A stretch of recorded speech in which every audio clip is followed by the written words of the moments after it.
그리스도인으로 살아야 하는 삶의 원칙들이 많지만 그 중에서도 가장 근본적이고 반드시 지켜야 하는 한 가지에 대해서 함께 나누려고 합니다. 그 한 가지는 바로 주일 성수입니다. 본문은 짧지만 매우 중요하고 의미 있는 말씀입니다. 천지를 창조하신 하나님께서 일곱째 날에 안식하셨는데 그날을 복되고 거룩하게 하셨다는 겁니다. 거룩은 히브리어로 코데시라고 하는데 구별되다라는 뜻입니다. 즉 안식일은 하나님이 구별하신 날입니다. 그런데 왜 구별하셨습니까? 결국 우리에게 복을 주시려고 구별하신 것입니다. 성경이 말하는 복은 히브리어로 아쉘이라고 합니다. 이 말은 하나님의 임재, 하나님이 나와 함께 하신다는 뜻입니다. 곧 성경이 말하는 복이란 다른 게 아니죠. 하나님이 함께 하시는 것이 복입니다. 그런 면에서 하나님을 붙들고 사는 사람은 복받은 사람이고, 반면 하나님을 떠난 사람은 복을 잃는 사람입니다. 우리가 세상을 살다 보면 복인 것 같았는데 사실은 그것이 화였던 경우가 있습니다. 이런 경우지요. 어떤 집사님이 음식점을 하셨는데 어느 날 가게가 TV에서 맛집으로 소개가 되었습니다. 방송이 나간 다음날 가게에 갔더니 11시 오픈인데 9시부터 벌써 줄이 길게 늘어서 있는 겁니다. 소위 대박이 난 거지요. 그렇게 가게가 문전성시에 손님들 발길이 끊이지를 않으니까 처음에는 돈 버는 재미에 정신이 없었지만 날이 갈수록 지쳐가는 겁니다. 피곤하고 힘들지만 어쩔 수 없었습니다. 하루 매출이 어마어마한데 어떻게 쉰단 말입니까? 주일날 교회도 못 갑니다. 메뚜기도 한철이라고 주일날엔 손님이 더 많으니까 더더욱 가게 문을 닫을 수가 없는 거죠. 그렇게 지쳐가던 어느 날 남편이 머리가 아프다고 해서 병원에 갔는데 뇌암이라는 거죠. 의사가 왜 이제 왔냐고 혀를 차더랍니다. 결국 가게를 정리하고 시골로 내려갔지만 남편은 이내 세상을 떠나고 말았다고 합니다. 이런 경우 우리는 복인 줄 알았지만 실상은 화였다는 것을 깨닫게 됩니다. 여러분, 우리가 하나님을 믿는 이유는 뭡니까? 하나님은 우리에게 복 주시는 분이기도 하지만 복 위에 복을 더하시는 분이고, 때로는 화도 복으로 바꾸어 주시는 분이기 때문에 그렇습니다. 우리가 복 받는 것도 어렵지만 받은 복을 잘 누리고 사용하는 것 더욱 어렵습니다. 그래서 많은 사람들이 받은 복 때문에 또 다른 문제를 맞이하거나 복이 화로 바뀌어 망하게 되는 것을 경험합니다. 그런데 우리 그리스도인은 세상 사람들이 볼 때에는 너무나 당연하게도 화라고 생각을 했는데 역전케 하시는 하나님께서 그것조차 복으로 전환시키시는 거지. 그러니 우리는 어떤 복을 누리기 때문에 복받은 자가 아니라 하나님이 함께 하시기 때문에 복받은 자인 줄 믿습니다. 사실 성경이 말하는 안식은 그 자체로 우리에게 복이라는 것을 또한 기억해야 됩니다. 안식은 하나님이 사람에게 주신 최초의 선물입니다. 그래서 유대인들은 그들에게 가장 중요한 명절 때마다 안식을 지켰습니다. 유월절도 안식으로 시작되고 나팔절도 안식으로 시작됩니다. 레위기 27장에서 대속죄일에도 안식하는 것을 볼 수 있습니다. 또 7년마다 한 번씩 안식년으로 1년 전체 동안을 안식했고, 그 다음에 7년씩 7번을 지낸 다음 해인 50년째 희년을 선포하면서 다시 안식을 선언했습니다. 그러니까 이 안식은 단순히 쉰다는 의미보다는 하나님이 우리에게 주신 선물이라는 그런 의미가 담겨져 있는 거죠. 중요한 것은 이 선물은 믿는 우리에게도 그렇지만 믿지 않는 사람들에게도 귀한 선물이 된다는 겁니다. 왜냐하면 단순히 생각해 보면 그날은 쉬는 날이기 때문에 믿지 않는 사람들도 주일을 기다리겠죠. 그런데 이 쉰다는 것이 중요합니다. 구약에서는 동물도 쉬고 심지어 땅도 쉬게 했습니다. 땅도 6년을 갈아서 경작을 했으면 7년째에는 그 땅에서 농사를 짓지 못하게 했습니다. 즉 땅도 쉬어야 된다는 거죠. 땅을 쉬게 하지 않으면 지질이 산성화되어 버리고 맙니다.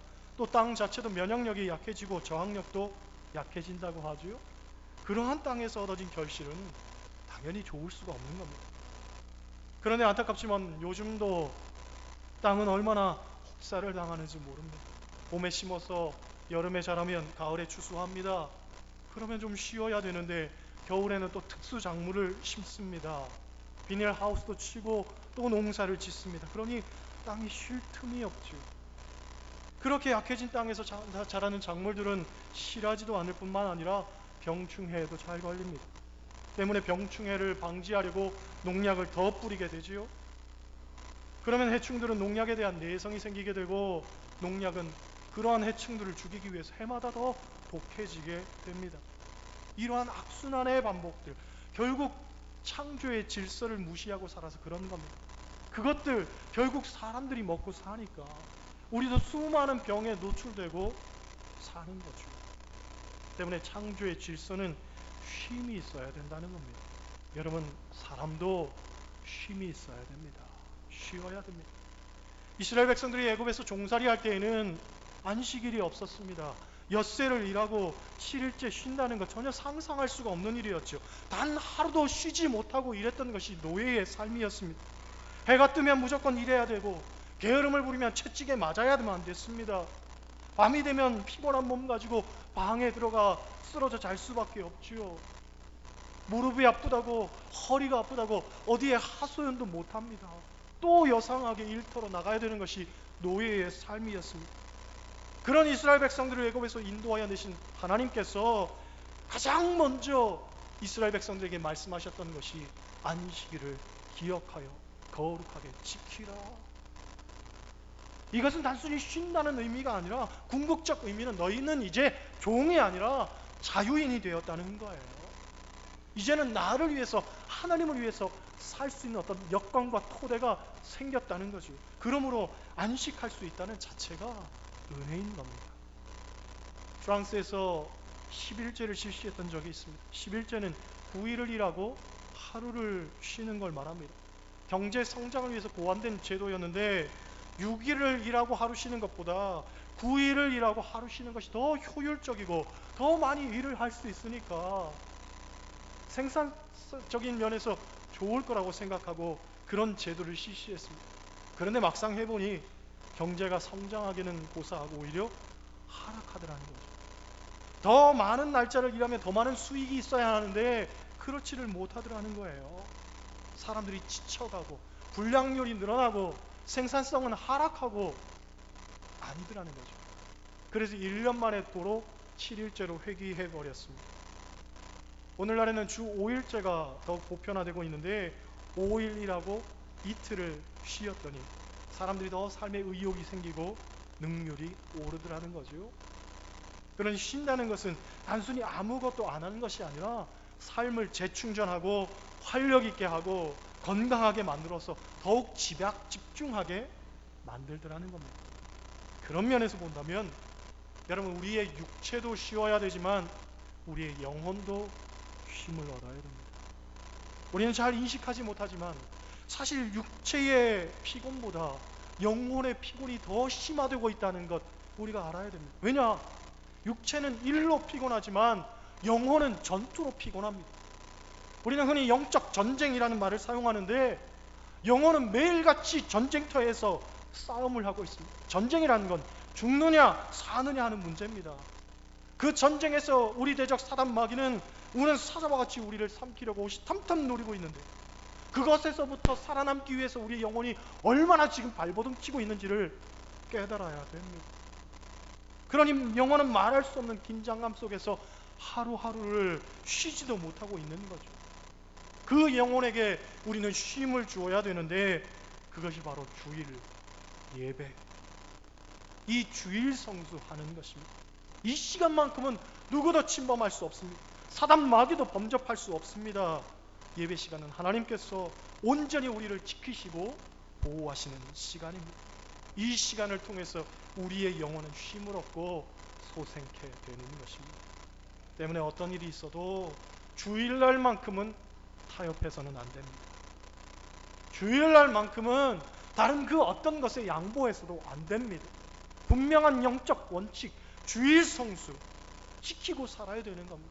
사람이란 존재는 적응의 존재이기 때문에 한 번이 어렵지 두 번, 세 번부터는 적응력이 생겨서 벌써 쉬워지는 것이 사실입니다. 어떤 집사님의 고백입니다. 회사에서 일이 끝나면 직원들끼리 술집에 회식을 자주 갔다는 거지요. 이분은 그래도 집사의 양심을 지키기 위해서 매번 회식 자리를 거절했습니다. 그런데 하루는 동료 하나가 너만 예수 믿냐? 나도 예수 믿는다. 나도 교회 가면 집사다. 그러면서 회사 생활하다 보면 술 한잔 할 수도 있지.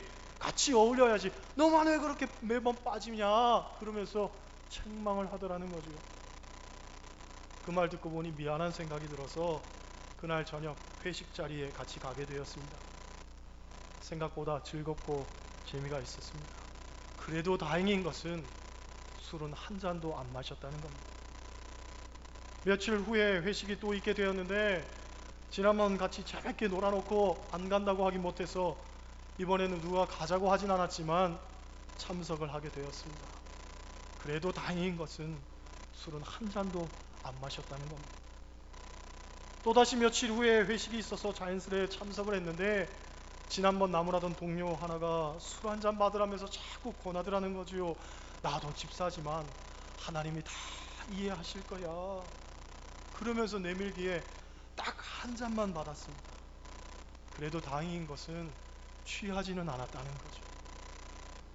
또 며칠 후에 회식이 있어서 갔다가 술을 몇 잔 받아 먹게 됐는데 그래도 다행인 것은 2차까지는 안 갔다는 거예요. 그런 겁니다. 결국 한 번의 타협이 우리를 점점 더 깊은 수렁으로 몰고 가는 겁니다. 때문에 절대로 지켜야 한다는 어떤 강박처럼 우리가 인식하고 살면 반드시 지킬 수 있습니다. 지키게 됩니다. 반면 한 번만 하는 그 생각 때문에 이후에는 사상누각처럼 모래성처럼 허물어지게 되는 건 자연스러운 수순이지요. 여러분, 반드시 신앙인의 지조와 절개를 지켜야 할 줄로 믿습니다. 신앙인의 원칙을 갖고 살아야 됩니다. 성경을 보면 야곱에 대한 이야기가 나옵니다. 여러분, 야곱이 하나님으로부터 축복을 받았던 이유가 무엇입니까? 바로 장자권 때문이었습니다. 이스라엘의 전통의 장자는 어디를 가도 존경을 받습니다. 또 하나님으로부터 복을 받아도 갑절의 복을 받습니다. 그런 장자권을 야곱이 받게 되었다는 거죠. 그런데 야곱은 장자의 권을 가질 만한 그런 사람이 아니었습니다. 에서보다도 늦게 태어났으니 집안에서는 차남이었고 또 형과 아버지까지도 속이는 약삭빠름을 지닌 그런 사람이었습니다. 즉 성품이 좋지 못했죠. 그런데도 하나님께서는 왜 그런 인물을 축복하셨단 말입니까? 그것은 야곱이 장자권을 소중히 여겼다는 거예요. 이 장자권은 하나님과 이스라엘 사이에 보이지 않는 약속인데 보이지는 않지만 그것을 믿고 사모하고 갈망했다는 거지. 그랬더니 사모하는 심령을 만족케 하시는 하나님의 역사가 그에게 펼쳐지셨던 겁니다. 히브리서를 보면 믿음은 바라는 것들의 실상이요 보이지 않는 것들의 증거라고 했습니다. 보이지는 않지만 믿음을 갖고 바라면 그대로 이루어지더라는 거예요. 그것이 야곱 이야기의 핵심입니다. 성경을 보면 야곱이 장자권을 흥정했을 때 에서는 눈에 보이지 않는다고 그까짓 것 하면서 마음대로 하고 팥죽이나 빨리 주시오 하고 이야기합니다. 주저없이 보이는 것을 선택하지요. 그 때문에 장자권을 잃어버리고 그 장자권은 야곱의 몫이 되는 겁니다. 마찬가지입니다. 여러분, 우리가 거룩한 욕심을 가져야 될 줄 믿습니다. 내 자리, 내 직분 분명히 소중히 여길 줄 알아야 됩니다. 보이지 않는다고 아무렇게나 내팽개쳐서는 안 됩니다. 특히나 육신의 이익을 도모하려고 하나님으로부터 받은 이 영적 지위를 내 마음대로 포기해서는 안 됩니다. 내가 있어야 할 자리, 내가 감당해야 하는 몫과 사명을 분명히 깨닫고 살기를 원합니다. 바라긴 새해 여러분 모두 주일 성수에 승리하시기를 바랍니다. 이건 기본 중의 기본입니다. 생각해보면 주일날 어디 가서 놀고 여행하면 마음 편합니까? 그렇지 않을 겁니다. 당장 다음 주에 또 여행 떠나는 분이 있겠지만 편하지 않습니다. 성도는 성도의 길을 가야 마음이 편합니다. 물론 이것이 쉽지 않습니다. 어렵습니다. 그래서 사울이 바울이 된 것보다 바울이 바울처럼 사는 것이 더 어렵다, 이런 말이 있습니다. 시몬이 베드로가 되는 것보다 베드로가 베드로답게 사는 게 더 어렵다 하는 이야기가 있습니다. 요컨대 예수 안 믿던 사람이 예수 믿는 것보다 예수 믿는 사람이 믿는 사람처럼 사는 게 더 어렵다, 그런 얘기입니다. 제 친구 아들이 학교 갔다가 눈을 다쳤습니다. 친구가 목사인데 목사 아들 다쳤으니 어디 가서 하소연도 못하고 그냥 학교에서 다치게 한 그 애 부모가 어찌 해결해 주기를 바랄 뿐인데 아이 눈은 잘 낫지도 않고 학교에서도 무심하더라는 거예요. 세상 사람 같으면 어떻게 했겠습니까? 가만히 있자니 나를 가만히로 봐, 보자 하니까 이거 정말, 그러면서 가서 한바탕 뒤집어 놓고 싸우고 소리를 질렀겠지요. 왜? 당연한 권리의 주장입니다. 내 아이가 다쳤는데 치료해 주는 거 당연할 거 아니겠습니까? 그런데 목사니까 말도 못하는 겁니다. 내가 잘못한 일도 아닌데 내가 기가 죽어 있어야 되는 겁니다. 참아야 되는 거죠. 이해해 줘야 되는 거죠. 용서해야 되는 거죠. 여러분, 성도로서의 삶은 어렵습니다. 쉽지 않습니다. 우리가 편한 길 가려고 예수 믿는 것 아니잖아요. 성도의 길은 오히려 좁고도 협착하다고 했습니다. 그런데 왜 그 길을 갑니까? 그 길이 구원의 길이고 생명의 길인 줄 알기 때문에 그 길을 가는 겁니다. 넓고 편한 길은 사망의 길이라는 것 우리가 잘 알고 있잖아요. 그렇다면 성도로서 마땅히 참고 견디고 희생해야 되는 삶이 있습니다. 그건 절대로 타협해서도 안 되고 포기해서도 안 되는 것입니다.